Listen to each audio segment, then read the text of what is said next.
Salut YouTube, je vous retrouve aujourd'hui dans cette nouvelle vidéo pour vous parler de deux outils anciens qui vont être l'égraineuse à maïs et le lâchoir à légumes. C'est parti!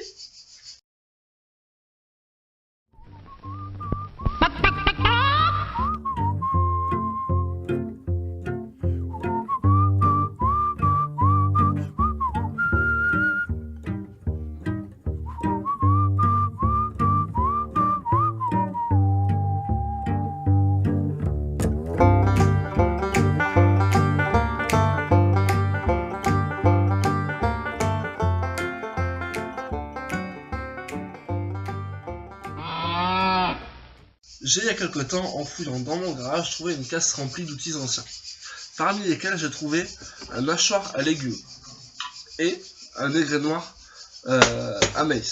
Je vais vous montrer après parce qu'il est fixe. Pourquoi je vous parle de ces outils? Ce sont des outils que l'on a tendance à jeter ou à mettre dans les brocantes.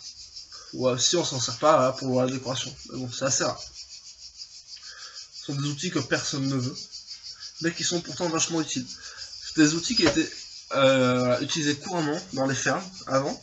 Celui-ci est de 1897.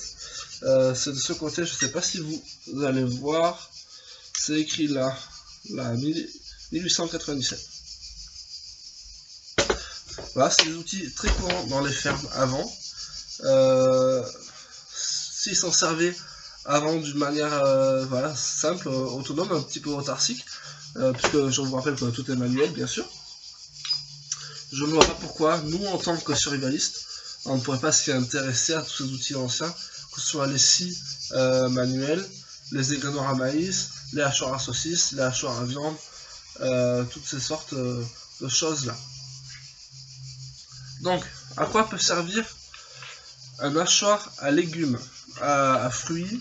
Donc ça peut servir pour faire le vin, donc à broyer un petit peu les raisins. Ça peut servir pour faire la soupe. Ça peut servir pour voilà, broyer les légumes pour les donner aux animaux. Ça a pas mal d'utilité, on peut mettre un petit peu n'importe quoi, c'est à légumes, mais ça marche aussi pour la viande, ce modèle-là en tout cas. C'est le modèle numéro 202 de Universal Food Shop, donc broyeur à légumes. Voilà, vachement utile. Je m'en sers de temps en temps, il est assez vieux. Il y a une cinquantaine d'années, il marche toujours très bien. Enfin, non. Ça fait une cinquantaine d'années qu'il est en garage, c'est ça que je veux dire. Il marche toujours très bien. Je vais vous faire un petit test. C'est parti pour le petit test. Donc je vous rappelle qu'il est de 1897 et qu'il est resté 50 ans dans le garage sans tourner. Alors, je prends une carotte, je mets, et c'est parti. Peut-être pas assez vissé.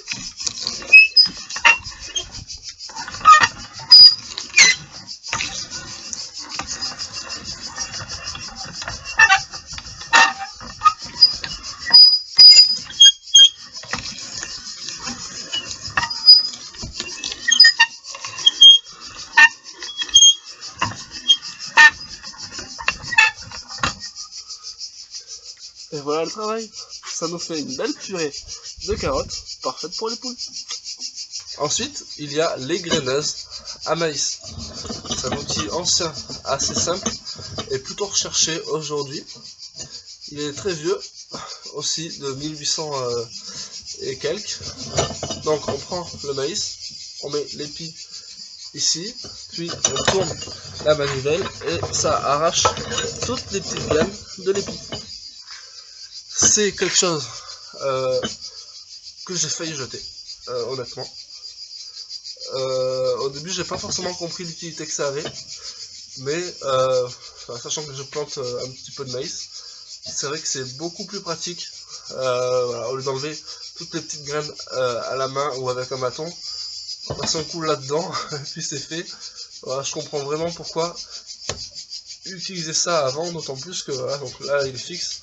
C'est fixé dans l'établi, ça enfonce, ça bouge pas, et c'est beaucoup plus rapide. Voilà, donc voilà, pour les poules, pour les cochons, ça sert un petit peu à tout. C'est un outil voilà, franchement magique. J'en ai cherché pendant longtemps sur internet, et c'est vrai que j'en ai jamais trouvé, ou à part quelques modèles assez chers est assez peu convaincant, je dois le dire, puisqu'ils étaient en plastique. J'ai eu la chance de trouver ça dans mon garage. Franchement, quand j'ai trouvé ça, j'y croyais pas du tout. Et franchement, ça m'a soulagé. Donc après, je prends ça, je passe les épis, je récupère les graines, et puis hop, direct dans le moulin. Et voilà, de la bonne tarte de maïs. Voilà. Bon, c'est tout pour aujourd'hui. À la prochaine vidéo.